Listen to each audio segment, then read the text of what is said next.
So, the New York Times has released two fairly important articles in the last 2 days. First, I guess we'll talk about the one that came out Sunday, which is the big one. Me and quite a few other people in independent media have been talking about the Tara Reade story, her allegations against Joe Biden. The New York Times didn't touch it, CNN, MSNBC, none of them had really talked about it. The only one who would mention anything about it was Alyssa Milano, as she defended him in the most cultist, conservative, right wing manner possible by questioning Tara Reade herself and saying, I don't know how credible she is. Maybe Joe Biden deserves due process. The same things the right said about Brett Kavanaugh and Alyssa Milano had problems with. Well, finally, the New York Times talked about it, and they addressed these allegations against Mr. Biden. And they did so in the most slanted Fox News style possible. And I say Fox News because this is from the legacy media. This is from the Democrats. Remember, they're always talking about Fox News always polling for Trump. And they said, look, we're fair. If one of our people had done the things that Brett Kavanaugh had done, we would call them out fairly, equally. So here's their opportunity to prove that. And what did they do? Nothing. They shit their pants on a public platform. For one, the title. The title of the story about Brett Kavanaugh all but says Brett Kavanaugh is a rapist. The title on Joe Biden's accusations is examining the sexual assault allegations by Tara Reade of Joe Biden. Something like that. I can't remember it word for word. The point is it is incredibly convoluted, and they just shove in Joe Biden at the end. If you were to just look and graze past it, you wouldn't even notice Joe Biden's name. But it goes worse than that. Number one, and I think it's the biggest thing that is brought up, they talk about Trump in this. This isn't about Trump. But no, they reserve 2 paragraphs for Donald Trump to say, well, Donald Trump paid off Stormy Daniels. Donald Trump has 12, 15 sexual accusations against him. Yeah, maybe Joe Biden has one. Well, he has 7, actually, not just one. But almost just to say, hey, look, I know your back's against the wall. But who's the bigger rapist here? Trump, who has 13 or 15? Or Biden, who only has like 7? Literally making you choose who is the better rapist. And I guess if you were going to go by better, you would go with one with the most? I don't know. But then they go further. And they actually, in a form, they threaten Tara Reade in this piece. They talk about how that she filed a police report. And they just happen to add the caveat that would, it's essentially, you could do prison or jail time if you falsely make a police report. What? Is that fair? No, they didn't say. She's so positive about her accusations that she made a police report, even though knowing that a false report could result in a fine or arrest. No. They did not say it that way. They made the comment that she filed a police report, and making a false police report can result in arrest, of prison, or jail. Yeah, just pretty grungy, just very dirty. The they go further on though, and actually they make this statement. They say, no other allegation about sexual assault surfaced in the course of our reporting, nor did any former Biden staff corroborate Reade's allegations. We found no pattern of sexual misconduct by Biden, comma, beyond hugs, kisses, and touching that women previously made them uncomfortable. What? That's like literally being like, look, we'll just cut through the tape and say, we found no reports of him sexually assaulting women besides him sexually assaulting women. And look, to be fair to them, they saw that statement and they were like, look, that's not the way we want to do it. So they edited the last part. Yes, the full part, I'll read it again. No other allegations about sexual assault surfaced in the course of our reporting, nor did any former Biden staff corroborate Reid's allegations. We found no pattern of sexual misconduct by Biden. Then that was their pause, and that was the end of their statement. And this is what they cut out: beyond hugs, kisses, and touching that women previously said made them uncomfortable. And they're going to argue that they're fair. They're going to say Fox News is state-ran. They just lick Donald Trump's boots, and that's what they do. Well, what the fuck are they doing?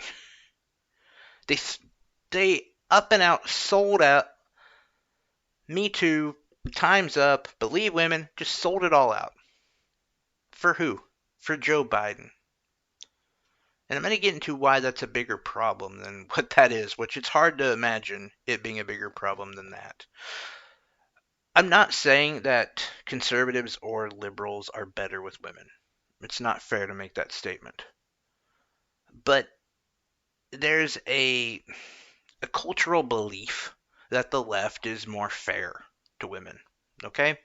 I'm not saying that's true. We're just going with what the popular idea is. It's one of their platforms. The Democrats often use young people, women, and ethnic people. That's 3 pillars that hold up the Democratic Party. Now, the Democratic Party has all but shit on their ethnic vote, besides the ones who are over the age of 55. And if you listen to my coverage of how they're doing the polls during coronavirus, they're killing the ones over 55. The other ones I just told to fuck off because they're Bernie bros. Then takes the young people. Oh, that's Bernie bros too. They told them to fuck off as well. What do they have? They have women. And they just sold them out. They just completely sold them out for Joe Biden. Why? Well, probably, I guess, because Joe Biden has a really good shot at winning. His lead must be insurmountable, and Donald Trump is going to have the hardest time against such a formidable foe. Then came today, and another piece by the New York Times. They brought out a piece about Joe Biden's electability. The electability argument has been the thing that's promoted Joe Biden up above every other nominee in the primary, whether it be Bernie Sanders, Kamala Harris, whoever. Joe Biden was the electable guy. That's regular working class Joe. The working class whites, non-educated whites love that guy. And they kept saying, look, if your big thing is beating Donald Trump, Joe Biden's the way to go. He's just the most electable guy. Yes, we like Bernie. Kind of, until he starts to show that he might win them. We're going to call him a Nazi. But it's not time for a revolution, guys. It's time for Joe Biden. Because we got to beat Trump. It's the biggest existential threat to our country is Donald Trump. And the only way out of it is Joe Biden. Well, a lot of us who've been paying attention to the polls for, 6 months or longer, know that Bernie Sanders was actually more popular in a head-to-head against Trump. And that Joe Biden, especially in battleground states, was not that great. We've known this. This isn't new material. The New York Times finally decided to report on it. And amid one of the country's worst pandemics that we've ever seen, possibly going into a depression that resembles 1928, Joe Biden is still, in some battleground states, losing to Donald Trump. The piece that was done today was that Joe Biden's lead maybe isn't as solid as we thought. That seems funny, because I knew it. A lot of other people knew it. What do you mean we? Well, the legacy media narrative is now, Joe Biden, he's gonna struggle, and we're going to see them say, well, this was the Bernie Bros. This was that not all sides coalesced behind Joe Biden. We're going to see a lot of blaming because this piece lays out exactly what we were all saying. Nobody actually really likes Joe. They like him as a person, they like him as an idea. And when he's not running, they say, God, we should have someone like Joe Biden. You know, someone who can work with the other side, but deep down, he's just a good dude. And then Joe Biden opens his big stupid mouth, and we realize not only is he potentially, let's be honest, medically unfit, he's also aggressive and quite an elitist douchebag. And that whole good old Joe, working class Joe, turns into pampered rich bitch Joe. And nobody wants him. His enthusiasm polls, people who are very enthusiastic to vote for him, 22% amongst Democrats. That means there are a whopping 78% of Democrats who are not incredibly excited to vote for him, compared to Donald Trump's numbers, which are shoulders and hands and whatever above Biden. The enthusiasm on the Trump side is, it's probably his best asset. Trump's base and Trump supporters fucking love them some Trump. Democrats, and I've argued this the entire time, number one, are not Joe Biden fans and really never have been. In fact, the Democrat Party, the left, hasn't been a fan of anybody, and that's their biggest problem. If there was a candidate who started to pick up grassroots support, they shit on him and said, no, not them.